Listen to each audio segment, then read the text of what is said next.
I want to see them together, but I don't know. What do you? Well, look, I don't not want to see them together. Right. It just immediately, everything just gets complicated right away, right out of the gate. Hey everyone, this is Anna Rumer with Pop Culture, and I'm here with some of the hilarious stars of iCarly ahead of a season 2 premiere on April 8th. Thank you so much for joining me, Miranda, Nathan, Jerry. Thank you.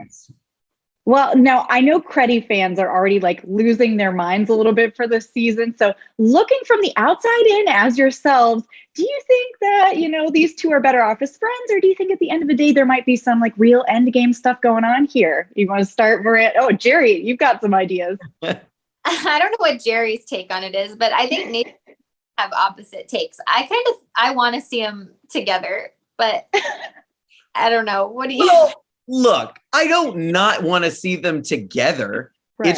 It just immediately, everything just gets complicated right away, right out of the gate. Because Freddie now all of a sudden has this other relationship that's a good one, at least in his mind.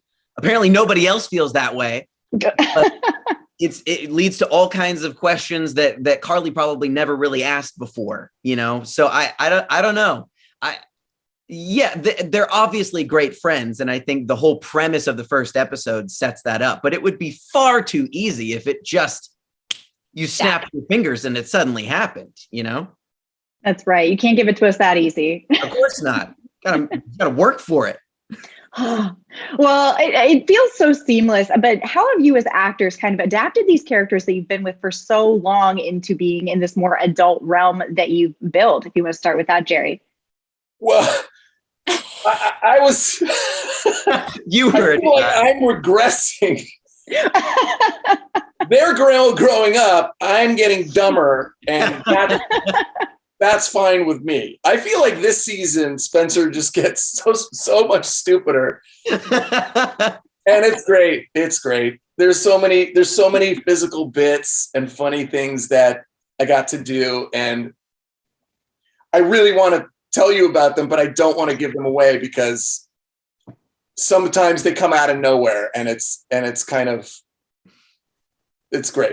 We see you get caught on fire in the trailer, so that's massive. That's right. You do see it in the trailer. I wasn't sure if you saw that moment in the trailer, but yes, that does happen. And I did do that. Like they lit me on fire. So yeah, we go there. It gets nuts. And that was a fun evolution too, because like in the old show, you only caught things on fire. You never caught yourself on fire. Yeah. Well, the siren helmet. True, but that was still not you. Is above you. Your body. My arms are on fire. Yeah. So you know we're taking the original show and we're just every season just taking it to that next little level. How do we talk? What part of Jerry on fire next time? Right. Yeah. Well, and there's so many good callbacks too already in just the few episodes that I've seen. Is there one that like one of you've really been wanting to shoehorn in there, or one that you just got in there and you're so excited for? Oh, I know. So there was a beat where I'm trying to figure out how to say this without giving it away. We're in a claustrophobic situation. And from the old show, we know that 𝐒𝐿𝐴 does not do well in tight spaces. And one of my favorite things from the old show was in the episode with Sam's mom, where she's in that therapy closet and she starts doing that thing. That was one of my favorite things that I ever watched Miranda do. And I immediately, when we got into seeing early drafts of this script, I begged and pleaded multiple paragraphs to the writers, please do this, make her do this. It's going to be so good. And it's such a fun throwback. And it's just one of those things that, you know, maybe we've grown, maybe we've become adults, but those things, they stick around. And it was fun to watch Miranda just slip right back into one of the best bits, in my opinion. Do it. Do what he's talking about. Yes. There it is. That was perfect. What a note to end on. Thank you so much for all of you talking to me today. I can't wait for the new season. Hey everyone, this is Anna Rumer with Pop Culture, and I'm here today with some of the hilarious stars of iCarly ahead of a season 2 premiere on April 8th. Thank you so much for joining me today, Laci and Jaidyn. Hi, thanks for having us, Anna. Hi. So I'm so curious, coming back for your second season of iCarly, how was it when it compared to, making your character debut the other season? If you want to go first, Laci. Sure. I would say the difference between, creating a brand new character in the first season of the iCarly reboot and the second season is there's a lot less pressure. We know who these people are now. We're not as afraid of like how they'll be received. The fans of iCarly are amazing and they're really enthusiastic. And so now we get to live in these characters, watch them fail, watch them win, watch them interact with each other. And everything is just a little bit more like relaxed. I feel like we're in a pocket and it's fun. This season is more relatable and, growing. Basically, all the characters are now growing instead of, figuring them out in the first season. So this is really cool. Now, this season is so funny. I've seen a couple episodes. You guys have some really fun moments together. Was there any scene or any behind the scenes moment that really had you like cracking up on and off screen? If you want to go first, Jaidyn or Laci. I can see you have There's so many bloopers just on set, whether it's like messing up lines over and over, or one time I tripped and fell. One time. That was hilarious. Or like running up and down the stairs way too fast. It's just so many bloopers because it's such a funny cast and it's just amazing. It's an amazing set to be on.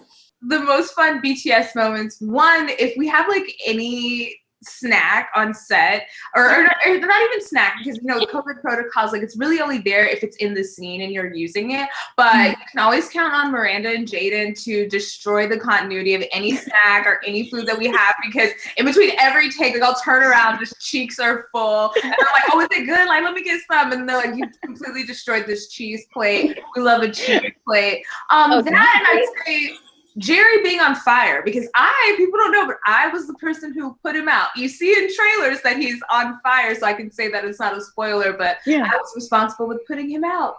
And I did.